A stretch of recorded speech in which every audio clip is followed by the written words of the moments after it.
Good morning. My name is Tan Fan. Welcome to another MicroFocus webinar. Today's topic is on ALM Quality Center Web Runner. The presentation will take around 20 minutes. Here is the agenda for today. One, I will do a quick Web Runner introduction. Two, I will go over how to use the new test plan modules for creating manual tests. Three, I will go over the test lab module. This is where you execute manual and automated tests. 4, defects modules. I will show how to edit and submit defects. 5, settings. I will go over how to customize the defect and run settings. 6, how to customize projects, do cross-project customization. 7, view the admin page where we can enable and disable modules. 8, how to look at web runner connections and what license is consumed. And then lastly, we'll have a Q&A session.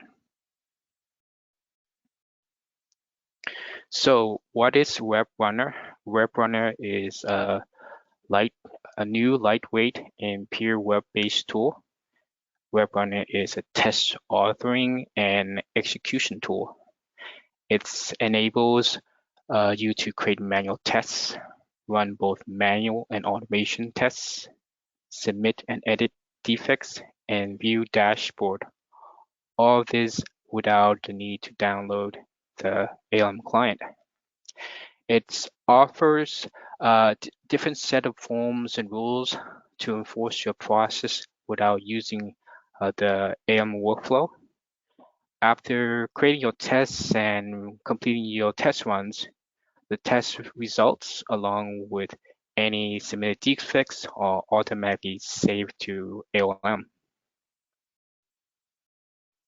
When you first log into Web Runner, you'll see 4 main modules: dashboard, test plan, test lab, and defects.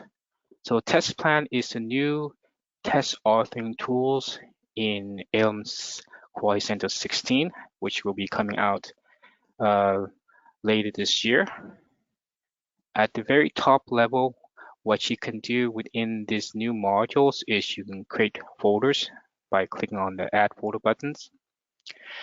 In terms of functionality, you can add, delete, duplicate, rename folders. Below folders, you can add manual tests. Manual tests can be created by clicking on the Add Tests button here. And in terms of functionality, you can add, delete, duplicate, rename tests. You can edit required fields. Those fields are visible in the details pane here. In the manual tests, you can also create design steps. So you click on Add button here to add your design steps. In terms of functionalities, you can add, copy, delete, modify, and paste design steps. When you add design steps, you also see your required fields as a pop-up box. You can also add attachments to both tests and to your design steps. To add this attachment to your your tests, you click on the tabs here. To add attachment to your design steps, you click on the attachment button here. Now let's look at the test lab modules where you can execute both your manual tests and automated tests. So this is what it will look like. To run a test case, you go into the action columns and click on the Run button. If you have already ran the manual test cases, you can always select to continue manual run if it didn't complete last time. However, there's one thing you want to note. Currently, you cannot add test set folders, test set, and add the test instance to your test set in Web Runner. So before you can run your test case, you need to do some preparation work within ALM. So you need to log into ALM and go to the test lab modules, create your test set folders, test set, add them to the test set first before you can go into WebRunner and execute the test cases. When you run a manual test cases, you will then see the manual test run view. There's actually two views, the detail view and the grid view. You can switch between the two by clicking on the button here. To navigate between design steps, you go to the left-hand side and select your design steps. To enter your actual result data, you want to go into the text area here and enter your actual results. If you have attachment that need to be attached, you want to click on Add Attachment buttons. If you need to submit a defect for a failed step run, you can always add defects by clicking on that Add Defect button. Once you enter all your information, you can go down here to enter the status of your step run. If you have additional status, you may want to click on the additional action button here. You can also go up here to select the status. Once you finish running your test case, you can close the window by clicking on the close button here. And then if you need to cancel the run entirely, you can always click on the X button to cancel the run. Here you have the test grid view of the manual run view. You can do pretty much the same thing as the previous view. When you click on the Add Defect button, it will bring up a pop-up box. Here you can enter your defect information and click on Submit. This form is customizable. I will go over that in later slide. Now, we talk about how to run manual tests, but you can also run automated tests.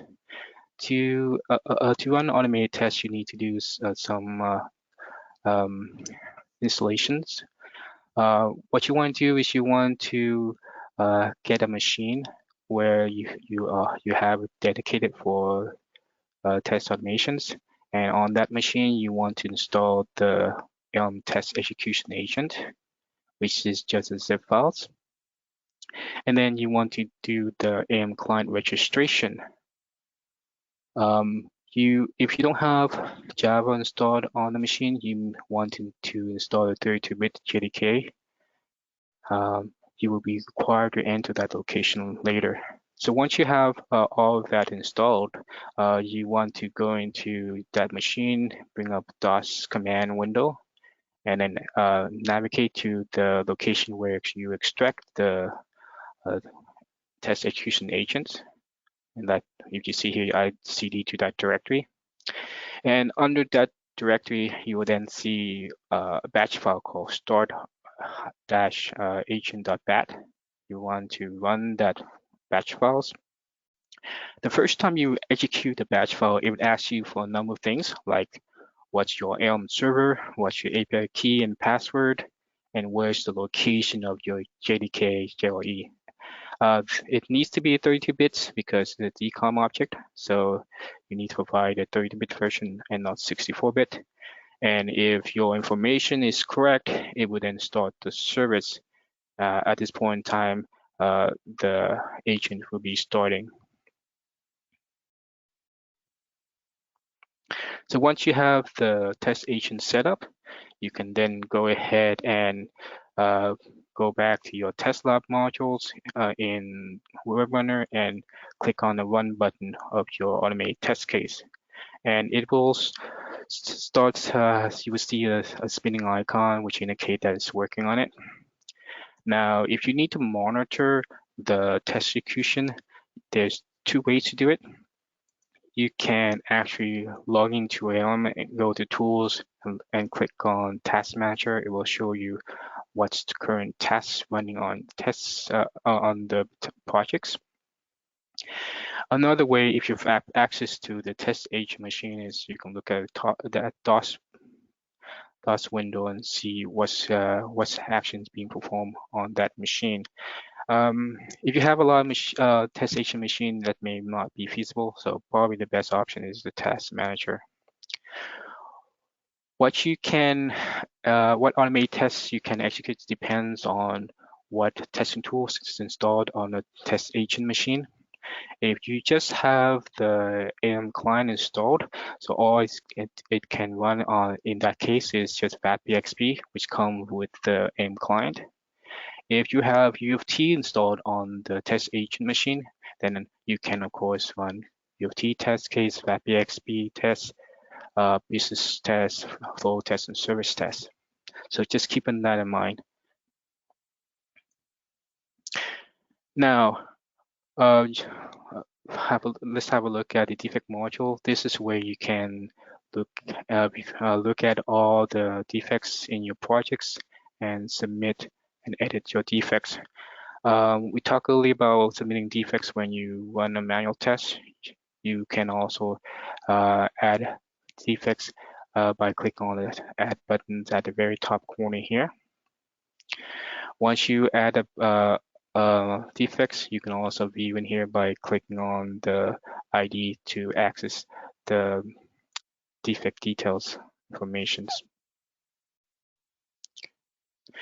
At the very top of the defect modules, you will see a number of filters.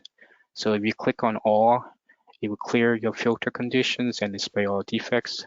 If you click on assign to me, it will display all defect that is assigned to the login users. Similarly, if you click on detected by me, it will display all defects that are detected by the login user. And then you have the filters and favorites button. I will go over those in the next few slides. So if you click on the filter button here, you will see a dialog window appears. You can then select the fields and then enter the condition for the field.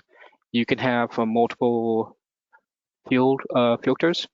So you can go over here and select multiple fields for your filter condition. So once you select your filter condition and apply, the filter will then be applied to your defect view. You can do the same thing with favorites. Click on the favorite buttons and you will see your public and private favorites. Now, you cannot actually create favorites in WebRunner. You will have to go into LM and add your favorites there, and those favorite will appear in WebRunner. You can actually view dashboard in WebRunner as well. Again, similar to the concept of favorites, you cannot actually create a dashboard page in WebRunner, but you can see your private and public favorites.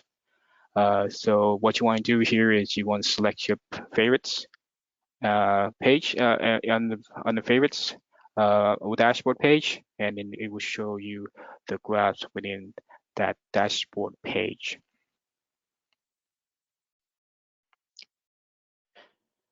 Now, you can also customize the defects and run settings.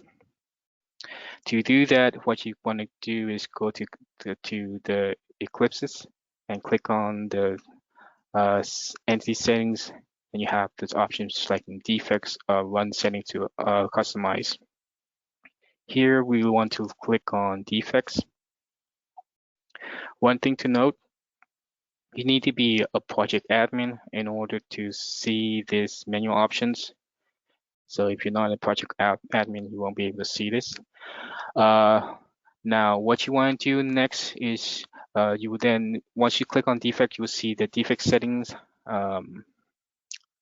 window. You will see two tabs in this window, forms and rules. I will go over the rules in the next slide. In forms, you can add multiple forms. To add a forms, you want to click on the plus button, and this will bring up the new form window.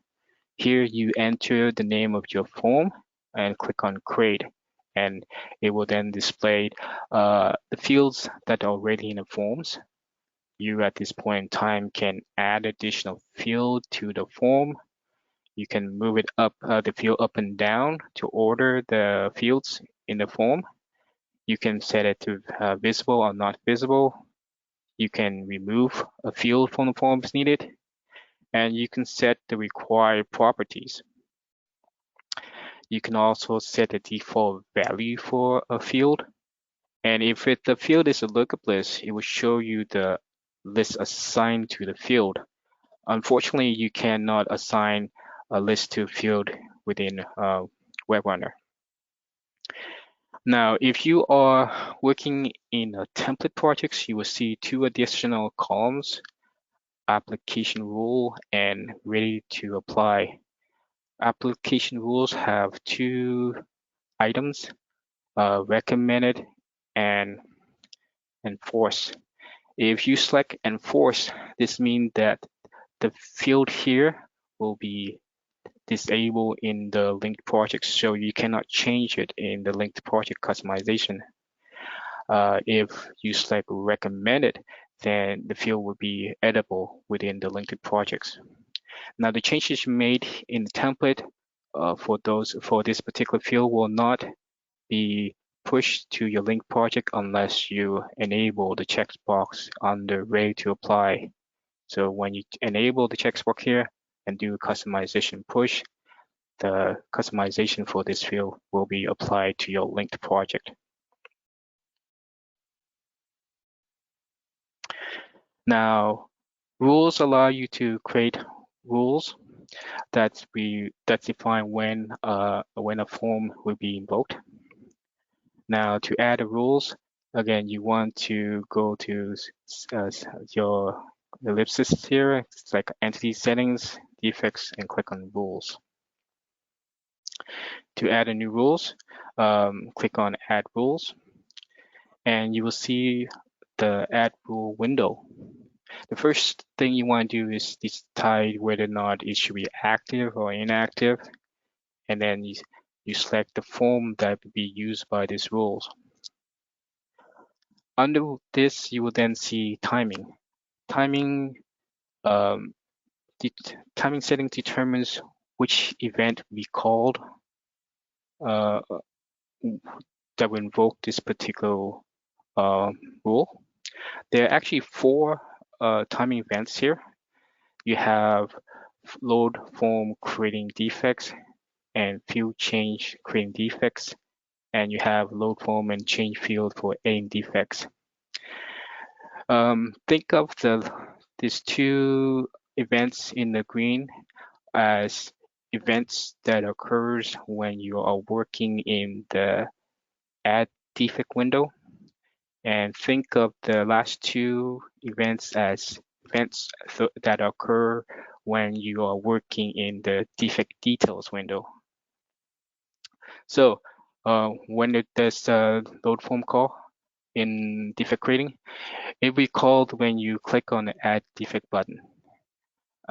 For field change on creating defects, it will be called when you are working in the new defect window and you change a field to meet the condition defined here. For example, here that the condition status is equal open and you're working in the new defect window, then this event will be invoked.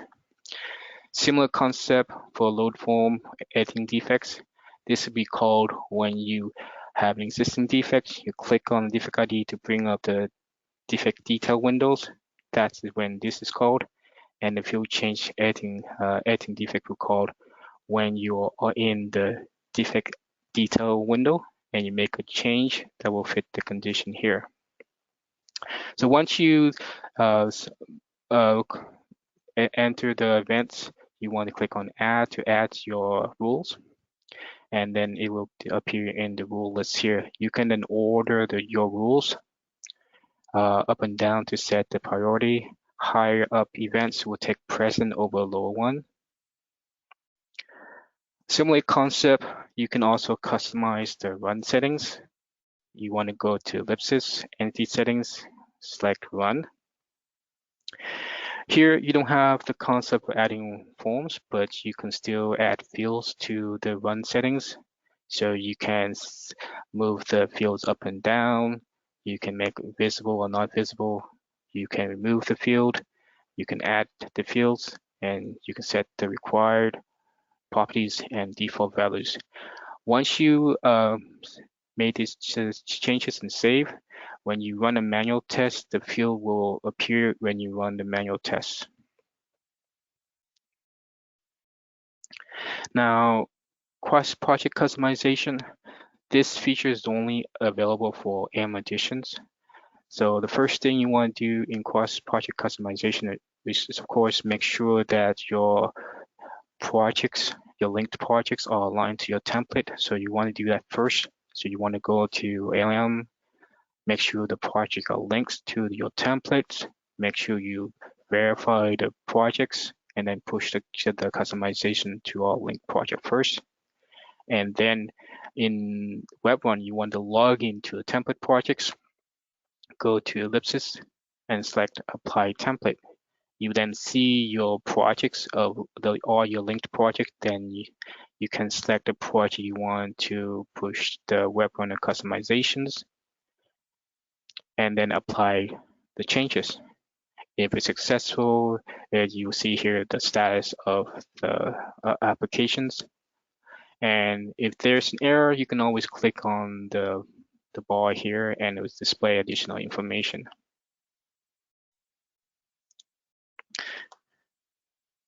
In Web Runner admin page, this page is accessible if you log into Web Runner.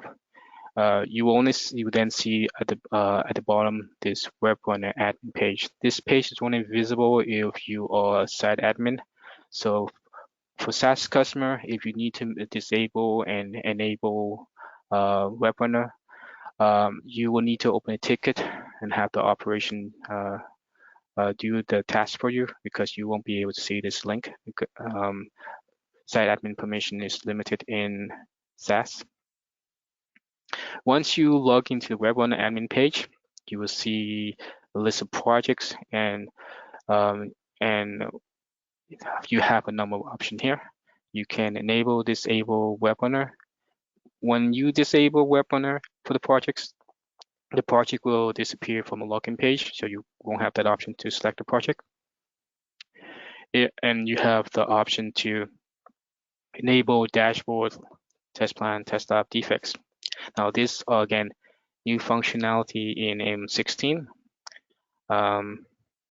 So previously you only have the option of enabling web runner, disabling them, and also enabling or disabling defect editing.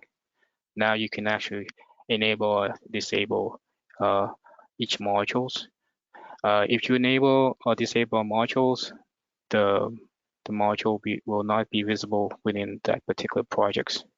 If you disable defect editing, then the defect module will become read-only. You will not be able to edit the defects in Web Runner. And lastly, we look at licensing. How do you know who's connected to how do you know if the user connecting and using Web Runner? For SaaS, what you want to do is log in the SaaS add-on and go to connect the user. You can filter on client type of Web Runner, and you'll see if the user, which user is using Web Runner as a client. Web Runner actually use a full AM license, so keep that in mind. And one other things, Web Runner do enforce module access. So if you enable only different modules in module access with that group, then he will only see different modules. So that's it for the presentations. I will stop the recording and I will open up the mic for everybody.